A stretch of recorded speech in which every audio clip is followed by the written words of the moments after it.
Hey, it's Jason ODB. This is our Lifestyle Podcast, and this is Mini Truckin Magazine, issue 76, April 98. Clint Walker shot the cover. He was credited technically with 4 covers. Enkei Wheels, they technically had, I believe it was 4 total covers with Enkei Wheels. This was the first of those 4, if I remember correctly. Now, something else that I wanted to mention that I forgot to mention back in 90, when going through 95, this is quick. Tom McMullen, he passed away tragically back in February 95. I believe it was February 12th, 1995. Tom and his wife, they were killed in a private plane crash. The significance of that was a few months later, Mini Truckin was sold, part of a kind of a larger transaction, to the McMullen Argus division, K3. That was for $55 million. Now, that wasn't, of course, just for Mini Truckin. That was multiple brands or magazines, if you will. The first new issue with the new owner was September 95. So that was something that I've since added to my database as kind of like a fun fact. So I wanted to point that out. But enough with that junk. That kind of ties in, and when I looked at this earlier, that's what made me think of it. You can see there's a McMullen Argus, and that was part of that changeover. But a really cool cover this week on OLP episode 311. Ironically enough, I asked a trivia question that ties into how many Astro vans were on the cover of Mini Truckin magazine. So stay tuned for that. You got a very cool Astro here, something that was definitely of the time, I guess you could say, something a little bit different. So we'll, of course, dive into it. You got a real nice model on the cover. This one does have the label, and, it just is what it is, but it's a really, really pristine issue. Here you got the Vitek ad. You got Joey Romuto. Shout out to Joey and Heather. That's his Nissan that I recently talked about. You got a couple smaller photos here, and then you have April. It talks about this month of April, couples Mirage Aeromotive's fantastically styled Astro SS with the alluring Laura Ruggiero. Newcomer Clint Walker, as we mentioned, captures the moment on film here in sunny SoCal. So TOC, or table of contents, you got your features there, about 4. Plenty of tech in this one, and some good events, including Slammin Jammin 9/7. And then you have the different departments here. So again, they kind of acknowledge Clint Walker there, shooting the cover. And again, Clint, I know he's good friends with Jeff at Devious. He's kind of went on to do all kinds of different stuff in the firearms world. But yeah, he did work here back in the day. We saw him in the last issue with Sideshow. Believe it was. Here you got the editorial, and it talks about something that ties into the cover that I did not mention. There are 36 custom mini trucks. So you go, yo, ODB, you just said 4 features. Yeah, but they did something a little bit different in this issue, which was kind of cool, and I'm sure it helped with the sales. Ironically enough, I flipped through this one just a couple pages the other night, and then I was recording. I talked to Ruben Arteaga, and I had brought up to him how we were seeing his name. We had Modern Image, the owner, back in the day, on as well, the podcast. They played a huge role in kind of the Mini Truckin world, even into the Fast and the Furious days. When I told Ruben that I was seeing his name in the magazine, he said, yeah, it brought back some memories when Shartsis kind of put him on, duty to do some tech articles. And, we saw that, and of course, that's Ruben's truck is what made me think of that. So good times. Still not color. And here you go, the shop tour. I always remember this photo. I thought it was ironic there were no cars in the parking lot, probably taken on a weekend day maybe. And the other thing that I thought was cool is I'm guessing that was just kind of written in there. I'm assuming it didn't say Mini Truckin there. Shartsis shot these, so, he could kind of confirm, but I'm assuming that was the case. Here's Tom Lutz. His name was all through the magazine. Nice, clean office. And then talk about Clint Walker. I used to look at this. You can see the McMullen Argus, or the McMullen logo there.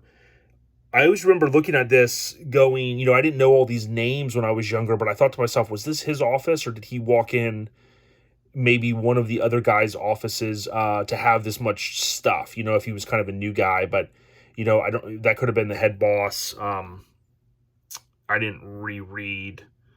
You know, if you know whose desk they mentioned, but look at all the cool stuff. Imagine working at a magazine back in the day, whether you were the editor or whatever, you'd have some pretty cool stuff. In here is Shartsis. Ironically enough, I dealt with Travis Nowak. Shout out to Travis when he was at Street Trucks a little bit, and I always remember his extension 350. Couldn't be more iconic. Travis Nowak, of course, loving his Chevys. Anyways, the weird stuff that pops in my head. Here's a Sir Michael's ad on the left kind of column, and pretty cool stuff. And then you see Genro's Isuzu Ombre there. Many of us, I'm sure, over the course of the time, if you've been in Mini Truckin long enough, you remember Sir Michael's and or bought something from them. When they kind of made their way out, many of us, of course, were using Grant Customs, and we still do. Here you can see the California USA. They built a lot of iconic vans. That's what this is, of course. You can kind of tell from the door panels and the dash. But that California USA brand, they would export, if I remember correctly, a lot of different vans. And the cover van may have also been one of those that was exported.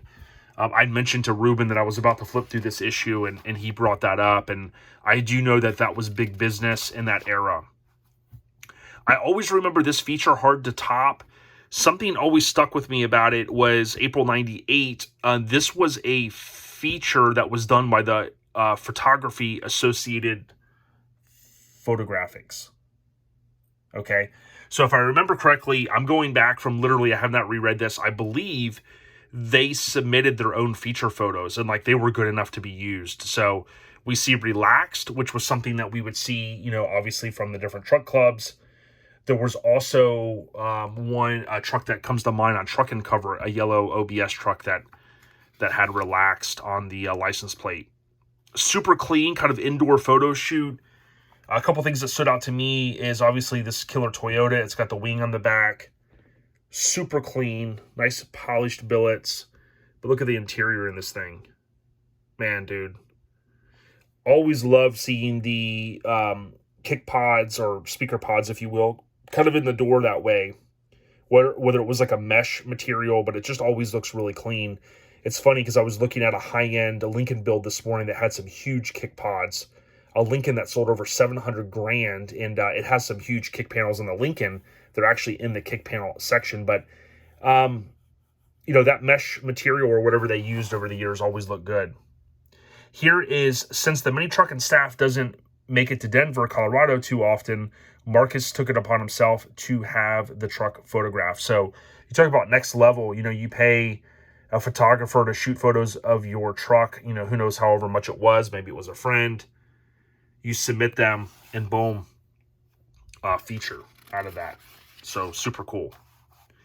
Here was Mini Market, and again, I swear this eventually gets a shaved deal there, corner lens, but we got to keep waiting. So, or is that the Mandela effect? Somebody told me about the whole Mandela effect thing recently, and I don't know if I believe that, but maybe that's what it is. Ruben Arteaga, there you go. Again, more tech, and this stuff was huge in the era of the kind of the higher performance end side of mini trucks. Here was Godmothers. I assume that was like a bite off of maybe of just Godfather, or does anybody know? Was that the same company? Here's Cope's van. So it did grace also, I've mentioned this in the past, Auto Sound and Security. It was also featured in Truckin, so they were able to take that badass Blaupont van and really and basically really kind of shop it to the other sister pubs. And I had that issue, if I remember correctly, I had that issue many years ago. There was also there was a couple of stereo magazines, Auto Sound and Security, and there was another one like Car Audio or something, but I remember one of the other ones, I don't think it was Auto Sound and Security, had Bill's van in it, the orange one. And I had that at work. I think I mentioned that one time. I had it at work on my desk and someone swiped it. They're probably thinking, magazine, who cares? Who's going to want this 20 years later? So here you have the battle of the imports. So we saw some of this show coverage in other issues. Shartsis and the Mini Truckin staff. So I imagine Ruben was maybe in the mix there as well. Here you got the Lowrider Caliente Tour. We saw that recently. And then here was just something to keep in mind. Thump Records, the party label. So they put out all kinds of different compilations and whatnot, albums. Here you could see how many shows they would do. And it's cool to see that the Lowrider brand continues to carry on over all these years. I always remember this deal. Valvoline 2-for-1 ticket, coupons available. They would always do that with the local parts stores. You could buy Valvoline. Ironically enough, I think if you watch Lowrider role models on YouTube now, I think they're all over. It's not Valvoline. It's a different oil company that sponsors them. The green one, is it? Or the yellow? Is it Shell? I can't remember.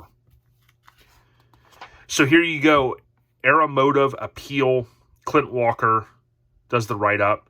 Super clean van. You know, this might be your style, maybe not, but I just always dug the just the lines on it, you know, with those custom front grills. Looked real good. I kind of liked the mesh material that they used for the grill material.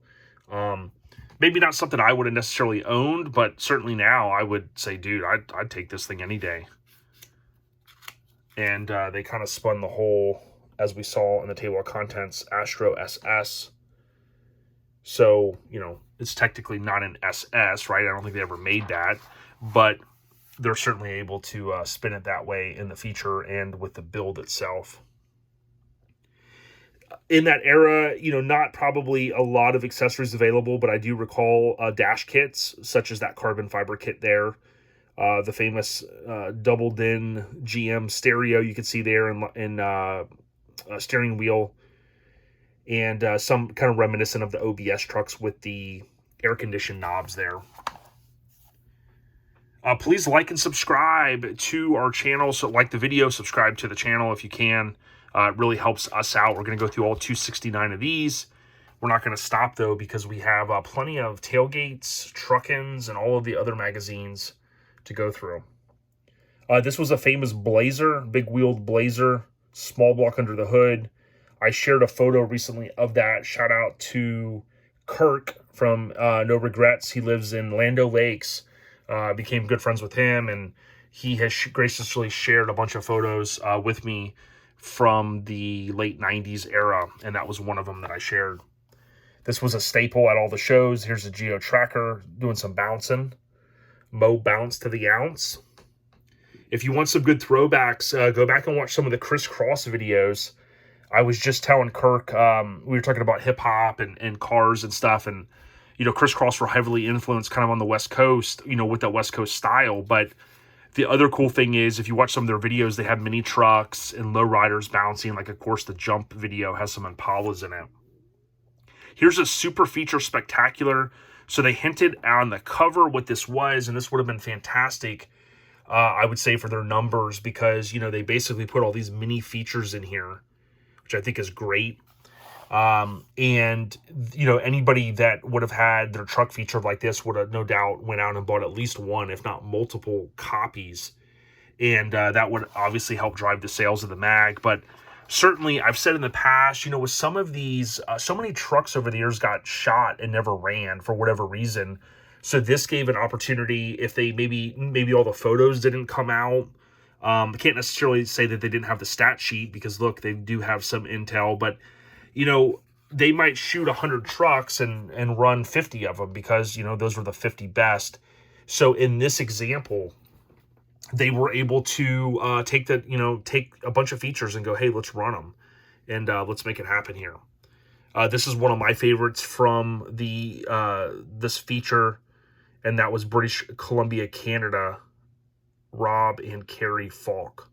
Real clean 720. 720s, I cannot believe, just continue to come out of the woodworks, with especially the guys in California that are just, you know, really going hard in the paint, dancing beds, tilt beds, all of that stuff. Here's a really cool Mazda B2200, super clean from Cali. You can see they're repping what, Pacific, Vancouver, it says. It looked like a Cali plate, but yeah, probably Washington there. This was a badass Mazda. Doug and Tracy's. And even by today's standards, man, I mean, dude, just that billet wheel at 17, that low, bagged, man, that's all bringing us back to our roots. I'd take it any day. You guys know I'm a Mazda fiend. Although I didn't have one for a very long time. Always been a fan of those. But I think I'm a fan of a lot of mini trucks, though. 87 Isuzu. This is a super clean one. We saw this in the table, or in Shartsis' column, I think it was. But just super clean with that graphic on the lower door and the lower bed. With, looks like some center lines. And then here's Serial City Minis. You can see here, whatever happened with the print, it did, you know, it was off a little bit there. So something happened in the manufacturing of this issue, or maybe all of them, but the name and stuff was cut out. Here you have the, I want to say, yep, Isuzu Rodeo, Ford Rangers. If any of these trucks are yours, comment. I'd love to hear from you guys. I appreciate all you guys kind of commenting through here. And it helps us out, believe it or not, with all the algorithm stuff on YouTube. Check this out. Not many of these appeared. A 91 Dodge Caravan. Can't say it's not clean, but didn't see many of those in the magazine over the course of time. A little bit different style here. Plenty of Blazers, but you can see they really tried to cater to a lot of different builds. This one's a truck that some of you guys may know. Shane Krim. It's crazy to think all these years go by, almost 25 years, and we're still reminiscing about the good old days. You know you're getting old when you're reminiscing about the good old days. Alice and Alonzo Chavez, they're 95, real clean on some nice billets.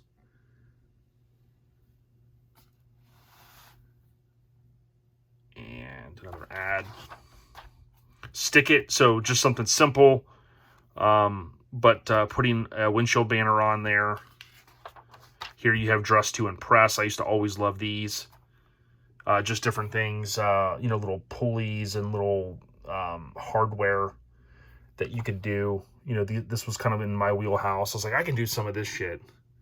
Shout out to Matt Torgerson, though, man. I know he watches, and I tell you, when I first met Matt and saw all the stuff he was doing and how many body drops he had already done, it was freaking sick, man. Here's Clean Concept 2.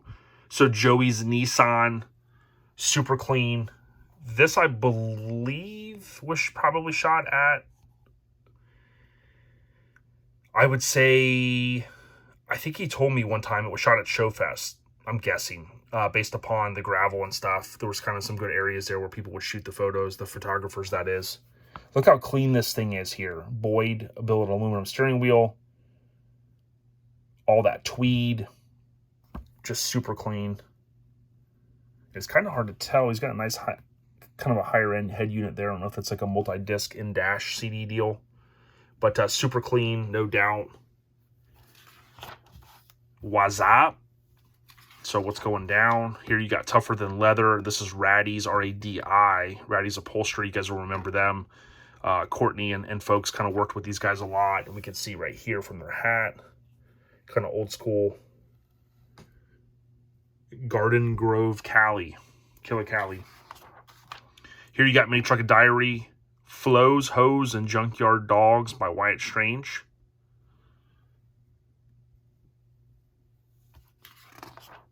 Here you have Sketchpad.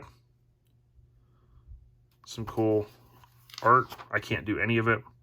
Speaking of that, we got an artist coming on our next episode. I think you guys are going to be impressed. Finally getting back to that OG list on some guests that we need to knock out. So make sure you search OLP via your favorite podcast app.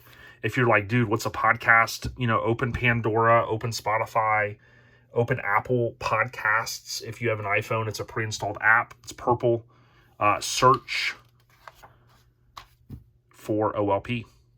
Here is photography, Chris Schmidt. So we've had Chris on before. We've talked about how Chris was a part of the team. Courtney kind of putting him on back in the day. And shout out to Assorted Miniatures. This is Stephen Hodges's from Jackson, Mississippi. It's his S10. I had a very similar air dam on my S10, not with the lights in it, but I think it was probably the same manufacturer back in the day. Real clean setup there. You can see the remote for the stereo. And just a real clean interior. Shout out to Assorted Miniatures. Those guys are still doing it. They kind of go by Assorted now, I think, because they got full sizes and all that stuff. But there's some good kinfolk. Mini Laughter. You got Notable Quotable, Top 5 Reasons Mini Truckers Body Drop Their Trucks. And you got Ground Pound right there, that famous truck. Again, we talked about the history a little bit on it. It was eventually sold and rebuilt by Don, and it graced the cover of Street Trucks about 10 years ago or so. Super clean truck, super badass. What's in the CD changer? Some Easy-E. They spelled it wrong, E-A-S-Y. It's E-A-Z-Y. Easy-E and E Eternal. This was kind of cool. Clint Walker did this. If you've been reading Mini Truckin magazine for a while, you'll know about Soundstream Technologies in every issue from front to back. They have been with us since day one, and they really had. As I've said, they really spent some money. Just ask Jody Wilcox of Soundstream International, or Soundstream Sound International, whatever, Car Audio in Eugene, Oregon. Jody was one of the 1,000 Soundstream authorized dealers and installers who entered to win a giveaway of a Mini and won the Soundstream $20,000 former Mini Truck magazine cover. So I didn't really talk about that, but this was one of my first issues that I can remember. It's the only issue, I believe, that has the fold-out cover, I believe. And does anybody know this guy? Whatever happened to the truck? I used to look at this and go, dude, I want that truck, man. So does anybody know whatever happened to this thing? You know, is it sitting in this dude's garage? Maybe we need to Facebook stalk him. Jody Wilcox, C-O-X. That Suicide Door, though, that was a great issue to do the fold-out deal. Great one, great one, great one. So, check that out. Speaking of Soundstream, they're not on the back this time. How ironic is that? But, there you go. Issue, what did I say, 76. Mini Truckin magazine, April 9/8. Classic cover. Beautiful model. Killer ride. A little bit of history for you guys. Enkei, again, their first cover, as far as cover Mini Truckin on a cover truck, which this is a cover van, but who's scoring? Anyways, stay on the rise. We out here. Make sure you subscribe, leave a comment, share this with the homies and the chicas. Peace.